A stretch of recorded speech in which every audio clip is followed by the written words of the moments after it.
BBOR Black Box Online Radio, coming to you from West Virginia. BlackBoxNed88 on Instagram for the bonus podcast. And just a quick reminder, every Monday is Zodiac Mondays. Wednesday is an Ask Me Anything. That's an AMA, so please drop your questions below for things that you would like discussed here on the show. And Friday is an Anything Goes. Any subject is fair game, mostly talking about true crime, serial killers, the Zodiac Killer, but any subject is welcome.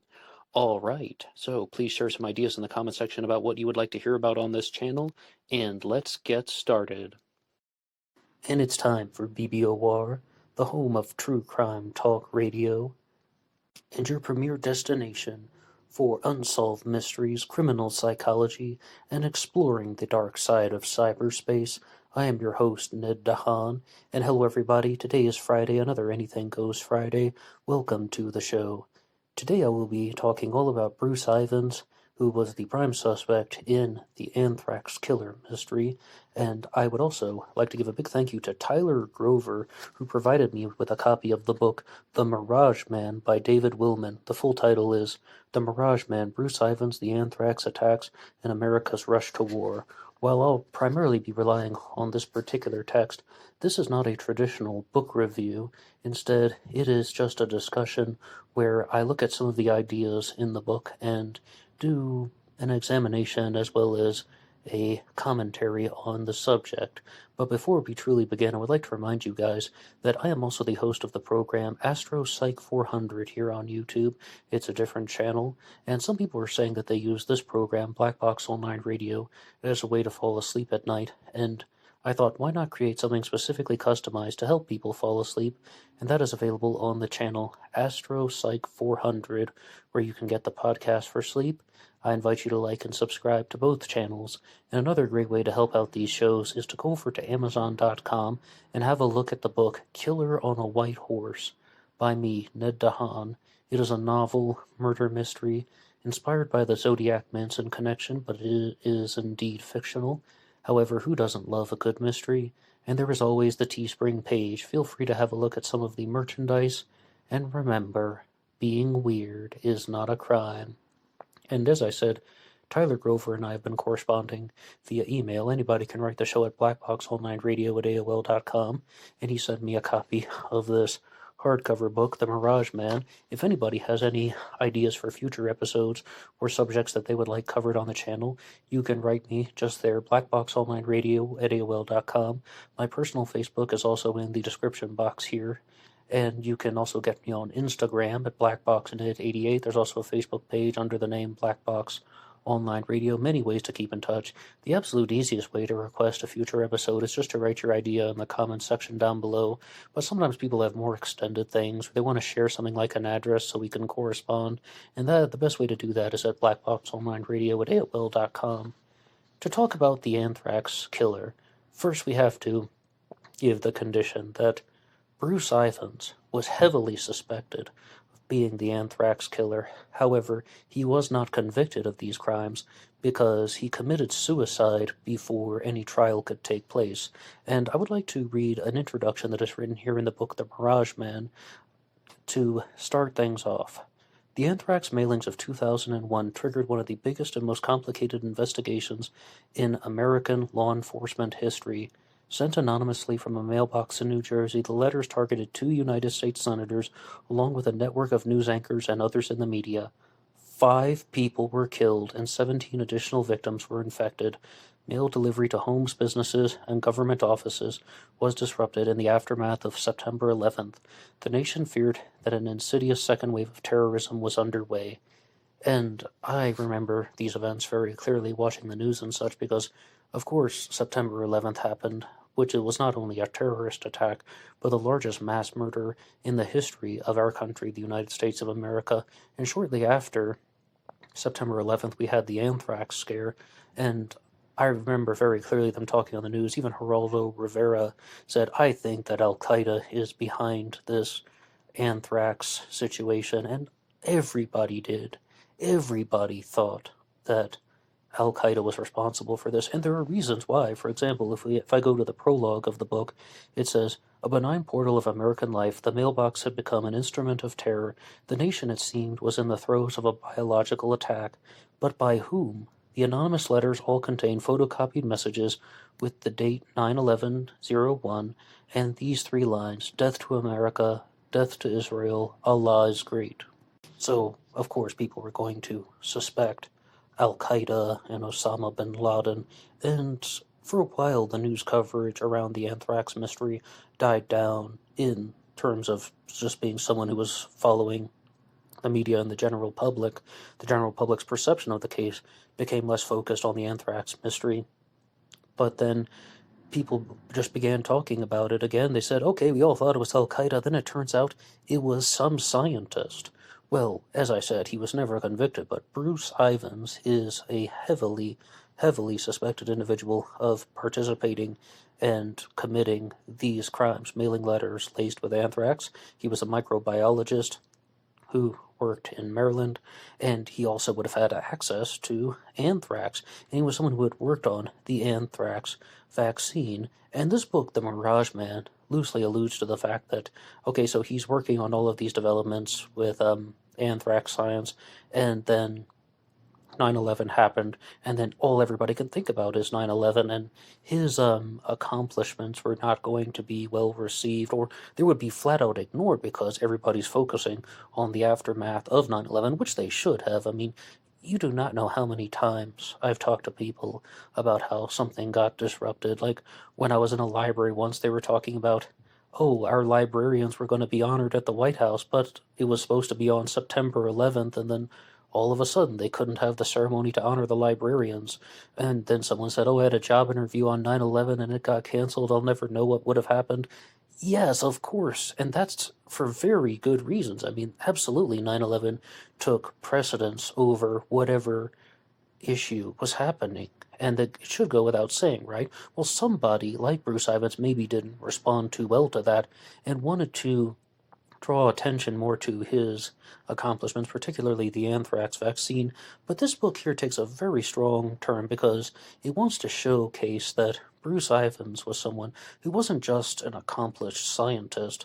As well as participating in his community, he was a performer, a juggler, played the piano and keyboards, even in his church. But he was someone who was dealing with an enormous amount of mental instability. And I don't mean to go from the beginning of the book where I was reading those introductory statements to some of the later parts, but it says here on page 320, and Bruce Ivins, however, had always been painfully aware of his total self, not least his odd looks and the scary thoughts that crowded his gifted mind. Unlike a simple sociopath, he knew, and at times he resented his dark side, the impulses that led him to plot acts of revenge, up to and including homicide. He had sought help through counseling and medication, but there would be no light at the end of the tunnel. He had failed to quell the evil within himself, and now faced the likelihood of life in prison or even a death sentence. His recourse was a final act of revenge against himself. So, if you read this book, The Mirage Man, you're definitely going to think that Bruce Ivins was the anthrax killer, open and shut, case closed, and we'll talk about some alternative explanations later on. But what this exact paragraph is talking about is, number one, he may not have been a clinical sociopath, that he may have had somewhat of a split personality. They made a miniseries recently that was aired on Nat Geo, but then made available on Hulu, and I believe it was even on the ABC streaming app. It was The Hot Zone Anthrax. The first season of The Hot Zone was a 6-episode series featuring Juliana Margulies talking all about Ebola, and the second season was called The Hot Zone Anthrax, that featured the actor Daniel Day Kim as a fictional FBI agent named Alex Riker trying to catch the anthrax killer, and Bruce Ivins was portrayed by Tony Goldwyn. I have 2 episodes talking about Bruce Ivins and doing a compare and contrast with the show The Hot Zone, because that has a lot of dramatic recreations. But in one particular scene, the person playing Bruce Ivins' therapist says that she is examining him for possible schizophrenia. And I thought that was really quite odd because somebody requested that I watch a lecture from Stanford University on schizophrenia last year because I was talking about it on BlackBoxOnlineRadio, schizophrenia in relation to the true crime world, that is, and the presenter said that if you have made it to age 30, it is most likely that schizophrenic tendencies will not take place. Bruce Ivins was much older than that, and I thought that was really quite odd that a psychologist or therapist or doctor would be questioning him about possible schizophrenia more than 20 years later on, if that were indeed the case, that people should show signs of schizophrenia at a much earlier age. Well, this book here, The Mirage Man, wants to address those exact concepts, and it relates to the split personality concept. You could say dissociative identity disorder, or maybe even just having some type of dark side. And I always go back to the fictional serial killer Dexter, because he would talk about how he has this dark passenger that is always riding with him. And in some of the material that was preceding the paragraph that I just read, they question Bruce Ivins' sanity and say, okay, Bruce Ivins may not have been the killer, but his dark side was the killer. And that was the way that he was trying to justify it. It is purely unraveling the thinking of a mentally deranged individual, but there's an entire chapter in the book called Not a Killer at Heart, where Bruce Ivins made a response to these allegations by saying, I'm not a killer at heart. And one hypothesis is that he was blaming the crimes on his dark side, that yes, indeed he did this, but it's a way of creating a justification or dealing with a belief system or just trying to highlight that there is some type of get out of jail free card or some way to avoid the blame, the guilt, and the punishment by blaming some other type of abstract entity, that being his dark side, for committing the crimes, mailing the Anthrax letters. But if you ever read up on Bruce Ivins, or you watch The Hot Zone, or looking at books like The Mirage Man, you'll find very early on that they believe a lot of his core issues dealt with animosity toward women, heterosexual animosity, having the inability to gain power over women, and Bruce Ivins was very famously obsessed with a sorority from his college days called Kappa Kappa Gamma, and he even broke into their sorority house once. He stole their ritual book and stole their cipher, which again will come up later on, but he's stealing their private secret information, and you'd really would wonder, why is he going after a sorority and not a fraternity? Why does he want to learn the secret information about a sorority and not a men's fraternity? And my personal assessment of that is that he was obsessed with controlling women, and it stems from having a very rough and abusive relationship with his mother, which has been mostly documented since Bruce Ivins was suspected of being the Anthrax killer. His mother was very physically abusive, even to his own father, on multiple occasions, like points where his father was seriously injured from his mother's physical abuse. So I think that this relates to domination, that he wanted to have power over women because his mother had power over him, and people do this in sometimes an unconscious and uncalculated way when they think that this is what a successful person is. This is the image that has been created for me on, like, this is how you need to live, or that maybe they felt weak in certain situations because someone else was being abusive toward them, and they think that the only way that I can succeed in life is to obtain power, and you have to obtain power by abusive measures. So he just had this desire to dominate women, but maybe he didn't have the physical prowess or the threatening persona to physically control women, so he wanted to steal their knowledge and learn about their ciphers and codes. And this is addressed in the book, The Mirage Man, here on page 315, when someone is giving an assessment of either the Anthrax killer or Bruce Ivins. I mean, they're practically used interchangeably at this point in the book. He is a revenge killer. When he feels that he's been slighted or has had, especially toward women, he plots and actually tries to carry out revenge killing. He has been forensically diagnosed by several top psychiatrists as a sociopathic homicidal killer, and through my working with him, I believe that to be true. But as I said later on in the book, they do dispute that concept of being the simple sociopath, as they call it. This is one person's assessment. And that text that I did read there is indeed a quotation from a doctor that had examined Bruce Ivins, though. And there is something that I did not mention in any previous episodes about Bruce Ivins and the Anthrax killer mystery, and that relates to an obsession that he had with a woman named Catherine Price, who was featured on the television show The Mole. Now, I didn't watch the show The Mole when it aired, but there were lots of previews for it. They were promoting it, rather. I was going to say publicizing it, but yes, publicizing and promoting it very heavily. And they were showing about how it's this competition show where people have to do tasks and challenges, and one person is a saboteur who is on the inside. And much as Bruce Ivins had this very bizarre obsession with sororities, he also developed a very similar approach to Catherine Price. And on page 305 here in the book it says, Ivins had more to say about Catherine Price in July of 2008, writing as the username Bruce Ivy. He posted comments on YouTube at the time voicing a bloodlust that he may have been harboring for more than 7 years since the show The Mole had aired. Steve had a great chance to kill Catherine. This is a quotation, actually, I should say, from Bruce Ivins' post. Steve had a great chance to kill Catherine, and that would go down as the primo moment in reality TV. After the fake fainting, he'd say, Catherine, do you know what a mole is? It's a blind, useless animal that humans hate. And do you know what we do to moles? We kill them. With that, he should have taken the hatchet and brought it down hard simply across her neck, severing her carotid artery and jugular vein. Then, when she hits the ground, he completes the task on the other side of her neck, severing her trachea. The blind mole is dead, and Steve is a hero among heroes. I personally would have paid big money to have done it myself. Maybe something really dreadful will happen to Catherine Price. If so, she will richly deserve it. The least someone could do would be to take a sharp ballpoint pen or letter opener and put her eyes out to complete the task of making her a true mole. This is him writing as himself, though, but what Bruce Ivins would also do is he would develop these female-based user accounts.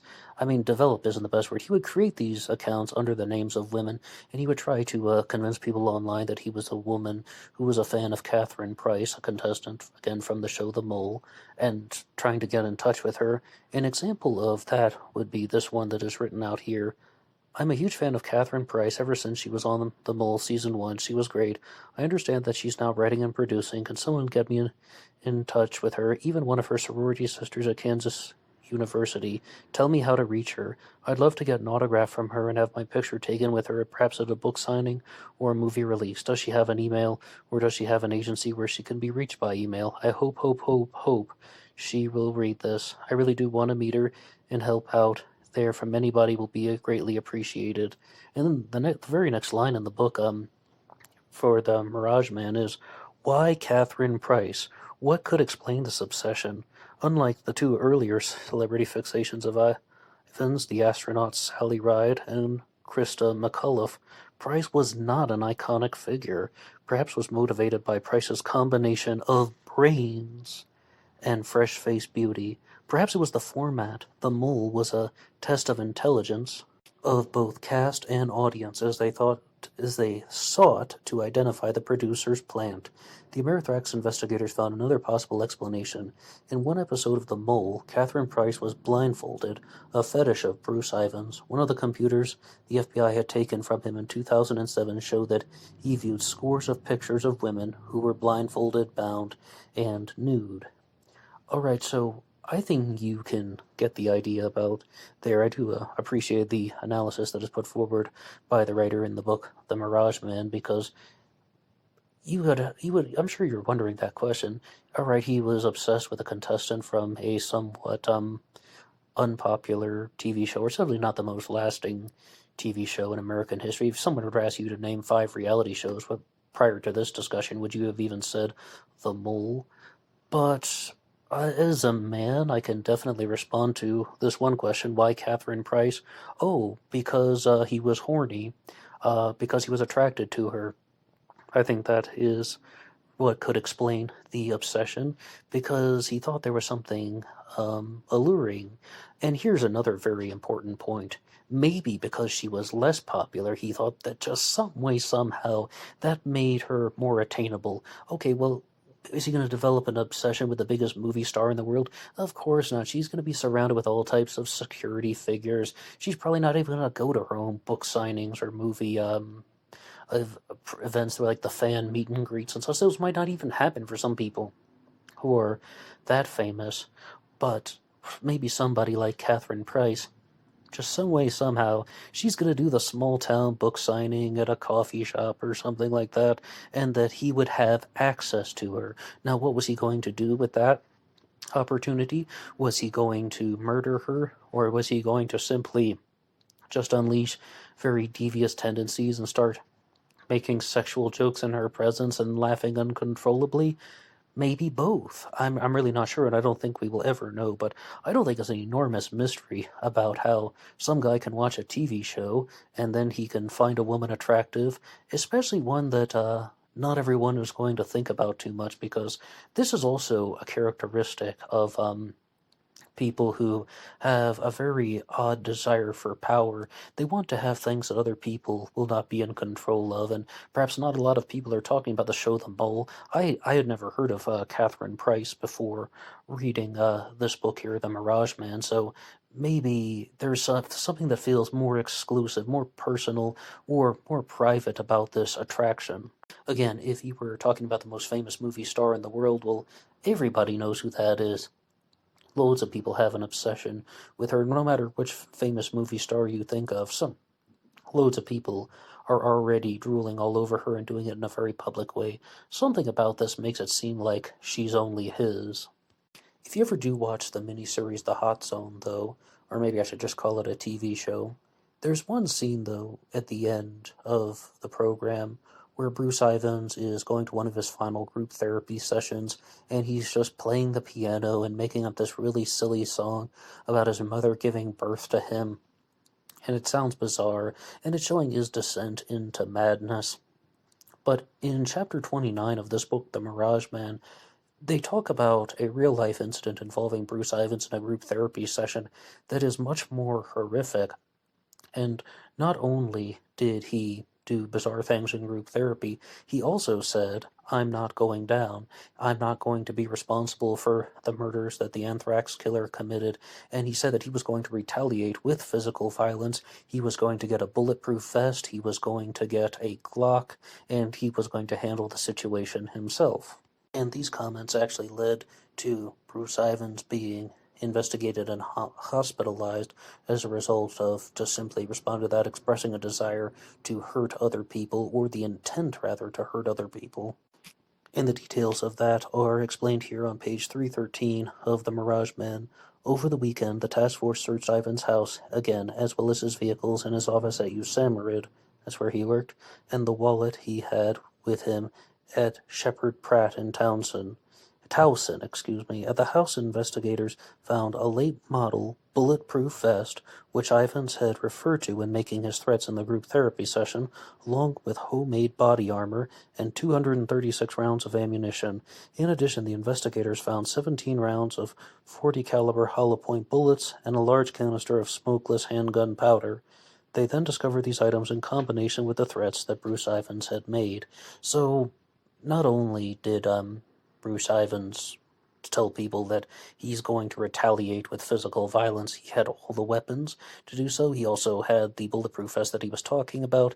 It seemed like there was a very high chance that he could have put that plan into motion, because, to be very honest with you, sometimes people say things like that and they're just doing it out of frustration or anger, and they're just fed up with life. But there's a difference between simply running your mouth and drawing out blueprints and stockpiling weapons and ammo and getting ready for the actual confrontation.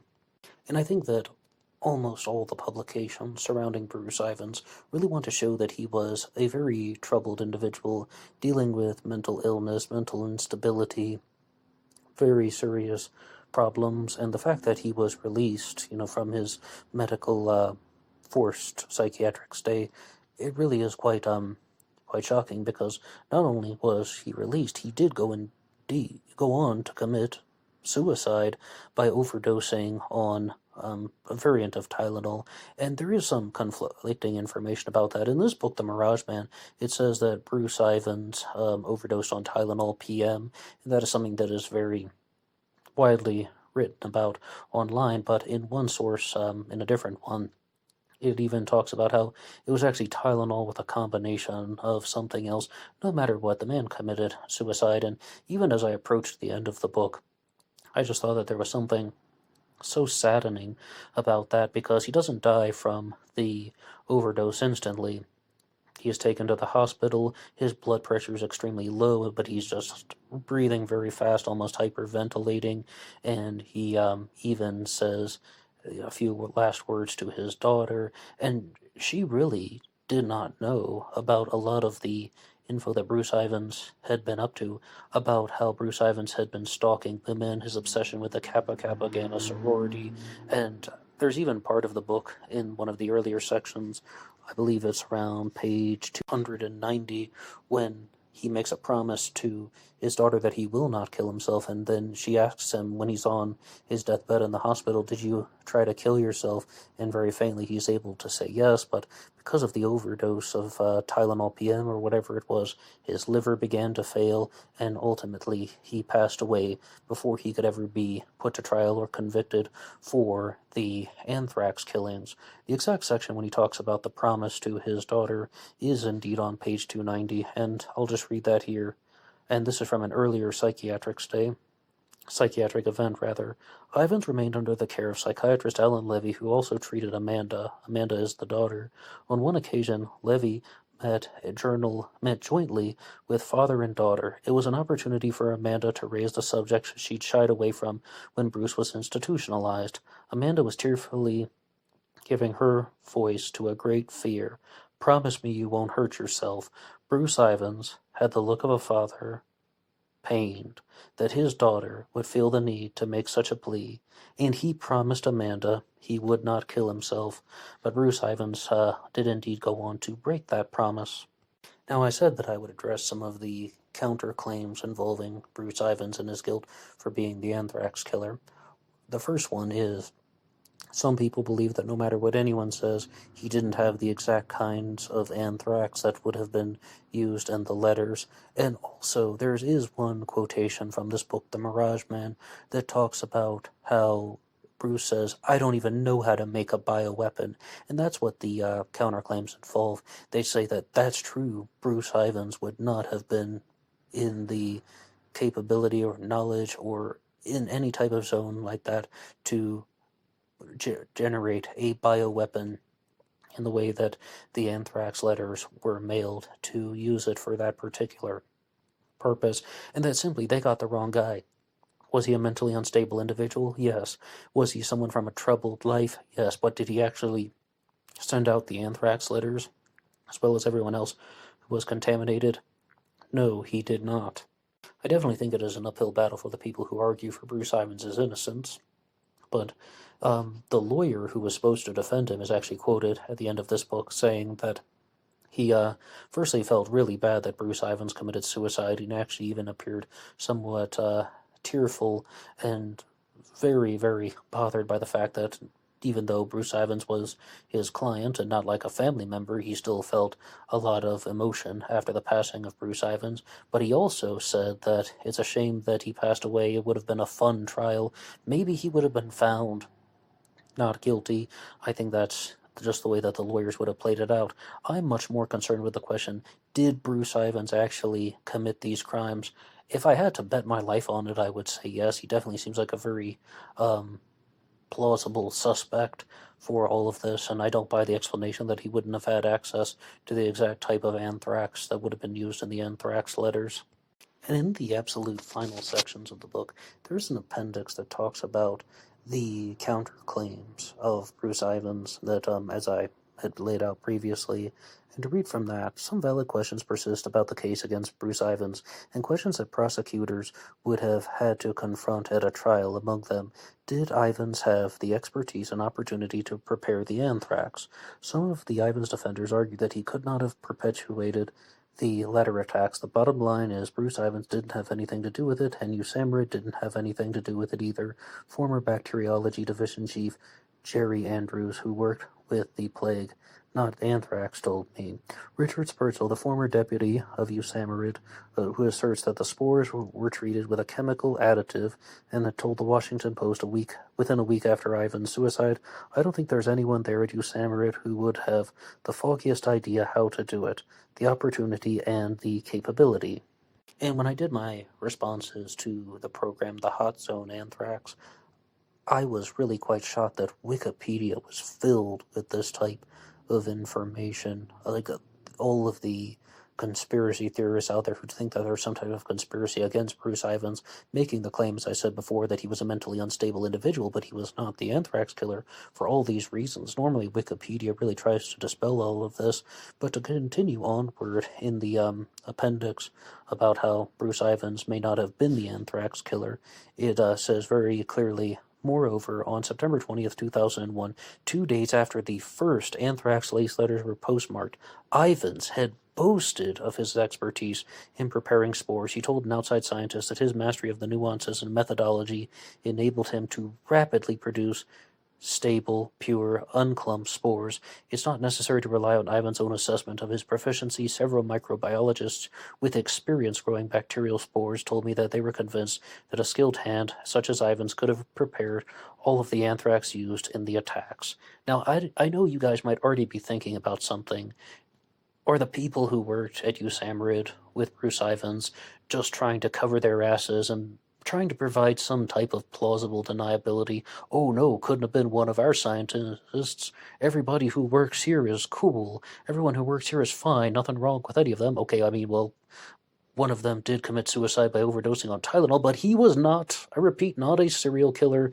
Is it just trying to do some type of PR stunt? And the way that it's written here in the book The Mirage Man, I can definitely follow that type of thinking. That's what these paragraphs that I just read off lead me to believe, that is just some people trying not to draw any suspicions around them or liability or some type of PR issue, but that's just my 2 cents on the subject. And if anybody would like to respond to anything, you can write your ideas on the comment section down below, and you can say what you think about all this, whether you think Ivins was guilty or not. But on page 316 of the book, there is a letter that was written to Bruce Ivins by his wife that talks about his particular behavior leading up to his suicide, and I'll just read that, and there's one detail in it that I definitely want to respond to, and I'll share some of my own personal experiences with that. Bruce, I'm hurt, concerned, confused, angry, and out of touch about your actions over the past weeks. You tell me you love me, but you have been rude and sarcastic and nasty with me many times, every time you talk to me almost. You tell me that you aren't going to get any more guns, and then you fill out an online application for a gun license. You pay Paul Kemp an enormous amount of money and then ignore his advice by contacting Pat Fellows and Mara Lynn Scott. These were the women that Bruce also had an obsession with, except they were not the celebrities. They were people that he knew personally. You're going into work at odd hours and walking in the neighborhood late at night. You are jumpy and agitated from the extreme amount of caffeine you drink each day. Peter, a financial advisor, asked us not to cash any more EE bonds because we pay so much tax on them, and you cashed one in June. The FBI is convinced you're having an affair with Mara. Every time you email her, they say they are more suspicious. Can you honestly say that you're following the plan that you developed at the Massey Clinic for stress reduction and coping with this? And Bruce scribbled a note on the back of it actually saying, I have a terrible headache. I'm going to take some Tylenol and sleep in tomorrow. Please let me sleep, please. And this was leading right up to his suicide from overdosing on the Tylenol and whatever else it may have been. But the point that I wanted to respond to in this letter was the line here, you are jumpy and agitated from the extreme amount of caffeine you drink each day. I am someone who is a genuine caffeine addict, almost to the point where it can get out of control. And caffeine is a very powerful drug. It is physically addictive, And if you just quit cold turkey, you're going to be dealing with very intense withdrawal. You're just going to be extremely drowsy and agitated in a different way later on in the afternoon throughout your day. You know, some people talk about a 2 p.m. low. You're going to get that on overdrive. But caffeine can also really give people a lot of jitters. I have said almost in somewhat of a metaphorical way, or a figurative way, perhaps is a better way of looking at it, that 90% of the problem in life is related to stomach irritation. Especially the older you get, the more you become sensitive to these types of issues. So if somebody is going to be drinking 12 cups of coffee when they're 18, they probably won't even get out of control. You drink 12 cups of coffee when you're 30, you might be definitely overly hyped up, and it also makes you angry and jittery, and it just gives you the shakes in a bad way. And it's called the caffeine jitters for a reason. So I can definitely comprehend that, about how that can also affect somebody's personality. And I believe that I read this once, that in psychiatric hospitals they don't give people caffeinated coffee, or they advise all people not to take caffeine on their medication with their medication once they get out of the hospitals, for just that. It's because it leads to these jumpy and agitated forms of behavior, and agitation is definitely going to be heightened. But the problem is, when you become addicted to caffeine, then it really just compels you to drink more and more. And caffeine is very different than alcohol. I mean, like, of course, some alcoholic beverages have caffeine in them, but caffeine is different than alcohol, because eventually the average person is going to get drunk and they're going to stop drinking. You can drink coffee all day long if you're good at it. You can drink caffeinated sodas all day long if you're good at it, and you will shock people about how much you can actually consume. Because back in 2018, somebody once asked me this about, like, how many cups of coffee do you drink in a day? And I just said continuous, and they didn't like that answer. And I was like, yeah, that really isn't a good answer, but that was the truth. It was like, during those days, I would just drink coffee continuously all day, and it got to the point where it caused an intense amount of stomach irritation in my own self-diagnosis, to the point where it just made me so angry. Where these, like, say, for example, you have a small problem to deal with, and if I hadn't been drinking coffee to that extent, I probably wouldn't have been angry at all. But because I was just so hyped up, that I got so much angrier than I should have been. And eventually, I decided to stop drinking coffee altogether, and that's been going on for a little while now. But I switched over to caffeinated sodas, diet, of course, not really into the whole calories thing. And it's the same story. It's the same story. You can get overwhelmed on that. Like, back in 2019, I finally reached a breaking point when it came to caffeine and energy drinks, and it was all about just that physical addiction. Like, it encourages you to drink more and more. Like, I used to just have an energy drink in the morning, and then I would have one soda on the bus when I was going into work, and then I would get, one in the afternoon, and that was it.